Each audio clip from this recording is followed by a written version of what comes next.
శుభోదయం. ఈనాటి విశేషం గురువారం. గురువును ఆరాధన చేద్దాం. అలాగే శ్రావణ మాసం ఈనాటితో పరిసమాప్తమవుతుంది. రేపటి నుంచి భాద్రపద మాసం ప్రారంభం అవుతుంది.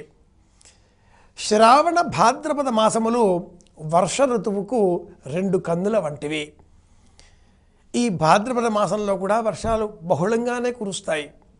అధికంగా శ్రావణం. ఈ మాసంలో శనగలు వాడడం, శ్రావణ శనివారాలలో శ్రీ వెంకటేశ్వర స్వామి వారిని స్తోత్రం చేయడం, శ్రావణ సోమవారాలలో శివారాధన చేయడం, శ్రావణ శుక్రవారాల్లో లక్ష్మీ అమ్మవారిని అర్చించడం తదితర అన్ని కార్యక్రమాలను నిర్విఘ్నంగా పరిసమాప్తం చేసుకున్నాం. గురువారం ఈనాటి విశేషం. గుకారోహ్యంధకారస్తు. ఎన్నో సంవత్సరాలుగా వింటున్న శ్లోకం ఇది. అంధకారం అంటే ఏమిటి? గురువు అంటే ఎవరు? ఈ గురు అన్న శబ్దాన్ని బహుళంగా విస్తృతంగా ఏం చెబుతున్నాం అని అనుకుంటే మట్టుకు పెద్దది అనే అర్థంలో స్వీకరిస్తూ ఉంటాం. ఆత్మబుద్ధి సుఖం చేయవ గురుబుద్ధిర్ విశేషతః పరబుద్ధిర్ వినాశాయ. 4వ పాదం అప్రస్తుతం అనుకుందాం. ఇక్కడ గురుబుద్ధిర్ విశేషతః. గురువుగారి బుద్ధి మన బుద్ధి కంటే కూడా చాకచక్యంగా మనకు ఉపయుక్తమవుతుంది. దానిని వినియోగించుకుని విశేషంగా మనం ప్రయోజనాలను పొందవచ్చును అంటుంది సంప్రదాయం. అప్పుడు గురువెవరు? మళ్ళీ పెద్ద అన్న ప్రశ్న.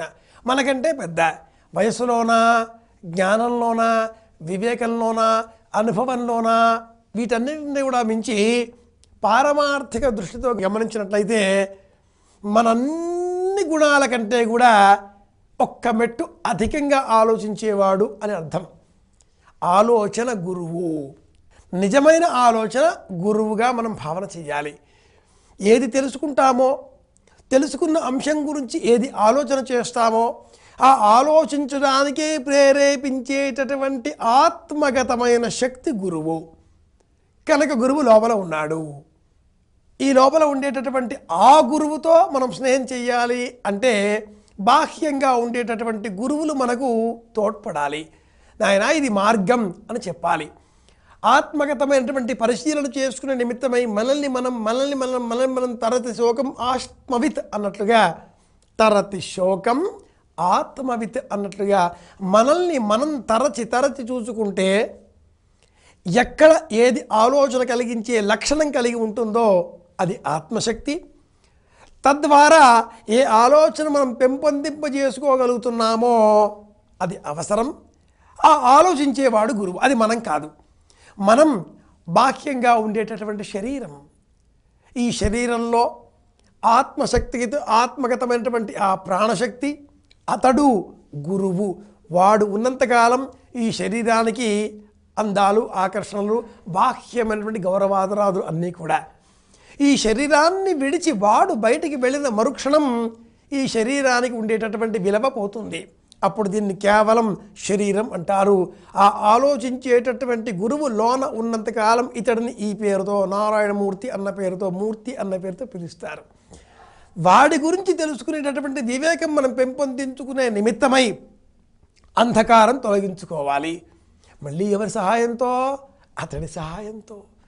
కనుక అంధకారాన్ని నిరోధించేటటువంటి వాడు గురువు అనుకుంటే ఆ గురువు సాయిబాబా, ఆ గురువు దక్షిణామూర్తి, ఆ గురువు హయగ్రీవుడు, ఆ గురువు గణపతి, ఇంకేదైనా దేవస్వరూపం కావచ్చు. కనుక శ్రావణ మాసం గత 30 రోజులుగా ఎన్నో నియమాలను అనుసరించి నియమనిష్టలకు ఓర్చి అసంఖ్యాకమైనటువంటి అనేక నియమాలకు లోబడి పుణ్య బలాన్ని పెంపొందించుకున్న వాళ్ళం అయ్యాం. ఈ క్రమంలో భాగంగా చాతుర్మాస్య వ్రత దీక్షలలో కూడా 1 నెల 2 నెలలు గడిచిపోతూనే ఉన్నాయి. ఈ క్రమంలో భాగంగా ఇక భాద్రపద మాసం రేపటి నుంచి ప్రారంభమవుతుంది. భాద్రపదం అనగానే గణపతి ఉత్సవాలు, మహాలయ అమావాస్య పర్వ విశేషాలు ఇవన్నీ జ్ఞాపకం వస్తాయి. కనుక శ్రావణ మాసానికి వీడుకోలు పలుకుతూ భాద్రపద మాసానికి స్వాగతం పలుకుదాం. గురువు అనుగ్రహంతో అన్ని విషయాలను ఆకళింపు చేసుకుంటూ ఆ గురువు లోన ఉన్నాడు అనే వివేకాన్ని పెంపొందింపజేసుకుందాం. అతడితో స్నేహం చేస్తే మనలో అసూయ, కక్ష, కార్పణ్యం, విద్వేషం, జ్వలన భావం ఇవన్నీ కూడా తొలగిపోతాయి. అందరి ఎడల అవ్యాజమైనటువంటి ప్రేమ, కరుణార్ద్ర దృష్టి చైతన్యంతో రేకెత్తుతుంది. కనుక అందరి ఆనందాన్ని కోరుకుందాం, అందరి సంతోషాన్ని కోరుకుంటూ భాద్రపద మాసానికి స్వాగతం పలుకుతూ శుభమస్తు.